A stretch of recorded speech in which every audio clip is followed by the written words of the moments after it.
Welcome to Midweek Politics. I'm David Pakman, and it's the week of November 4th, 2009, and we're coming off of, I don't know that I would say a big election, but there was definitely a lot happening this week, Tuesday, November 3rd, electorally. Here in Northampton, Massachusetts, we had some elections, and we had elections across the country, really, and a couple of key ones that we will get to.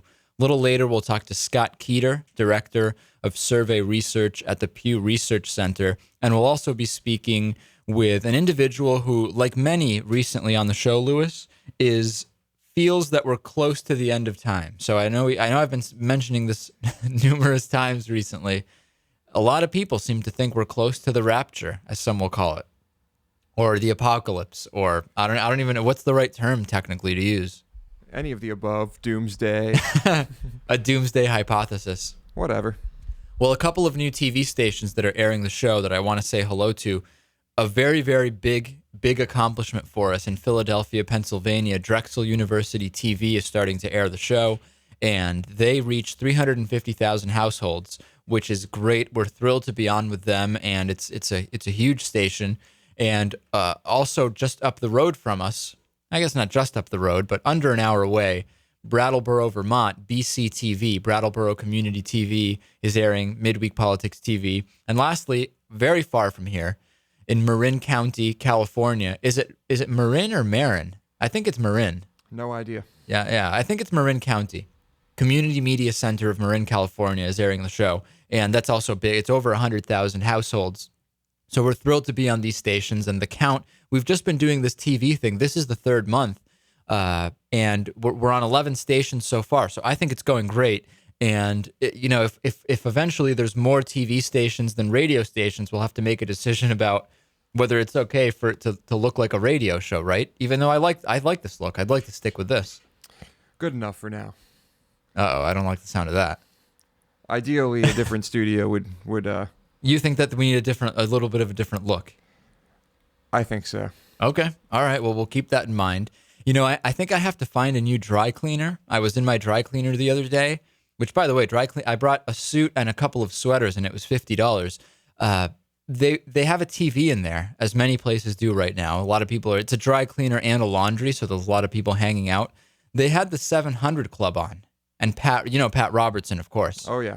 And it was strange. It was just on, and I thought, well, this can't be what's on all the time. But no, every time I go back there, it seems to be Pat Robertson and his channel, his Christian network.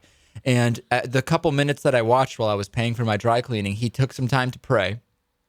Then he tried to sell the audience a CD that he works on, which will let you listen to his prayer when he's not on. I don't know what hours of the day that is. It seems to be he's on 24/7. And then he started answering some viewer emails. And one viewer email, and I remember it because it stuck out, a woman wrote to Pat Robertson asking for help. Help with what? Well, she says, my 3 children are all addicted to drugs. I've prayed to God for them, and so has my church, but nothing has changed. What should I do? And I'm thinking to myself, well, you should probably do something other than just praying for them to not be drug addicts, right? And not one child, 3 children are drug addicts. And Pat Robertson responded with something about, well, he needs to pray. He wasn't praying, which is why these 3 kids in who knows where, are in Nebraska, I think, are addicted to drugs. Not because they haven't been in a drug treatment program, not because actual authorities on these issues have been involved. And when I say authorities, I don't mean Scientologists. As Tom Cruise said, they are the authorities on drug addiction and on mental illness. I wonder why nothing has changed. It's sad. And when I hear it, some people may find it funny, and there's some kind of funny component to this, but it really is quite sad that if it's true that all she's been doing for years as 3 of her children have become addicted to drugs is pray and have her church pray, there's probably some kind of a disconnect there in terms of what needs to happen. Am I wrong? I agree, but what's even crazier is Pat Robertson's answer. Which is that he wasn't praying. If he specifically starts praying for this family, perhaps things will get better. That seems to be what he was implying. We'll see about that. We will see. Election results. There's a few big ones here. Let me just go through them. Virginia governor. There's an old saying in Washington, not to quote George W. Bush, but there's an old saying in Washington, which is that whatever party wins the White House, the following election, the Virginia governorship goes to the opposite party. And that's exactly what has happened. Barack Obama Democrat has won the White House in November of 2008. Well, 2000, yeah, it was 2008. And now the Virginia governorship has gone to has gone to Republican Robert McDonnell over Cray Deeds, 58% to 41%. This is a big win. And the Republicans are saying that this is significant. The Democrats are saying, hey, this statistically, looking back historically, this always happens when a Democrat takes the White House. A Republican becomes governor of Virginia. In New Jersey, Christie has defeated John Corzine, 48.9 to 44.5%. Now, here's what's interesting there. The independent candidate, Chris Daggett, received 133,000 votes. This is bigger than the difference between the two candidates. So this is kind of a Ralph Nader scenario where, while we can't assume all of Chris Daggett's votes would have gone to John Corzine, depending on what percentage of that vote you think would have gone to Corzine, Chris Daggett may have been the spoiler, so to speak. Now, I know that arguing that he was a spoiler implies that I'm somehow complicit or agree with the two-party system, that there should really just be Democrats and Republicans. I'm not saying that.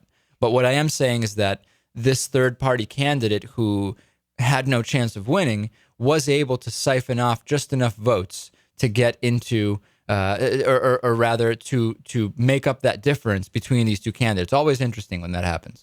Well, to quote Nader, who is in our introduction, let's not do these what ifs. Right. Absolutely. Even though Ralph Nader himself taking part in some what ifs on this show a few months ago. New York City Mayor Michael Bloomberg, who spent an incredible amount of money, of his own money. I don't even know how much. I know it's in the millions. I don't think it's in the billions.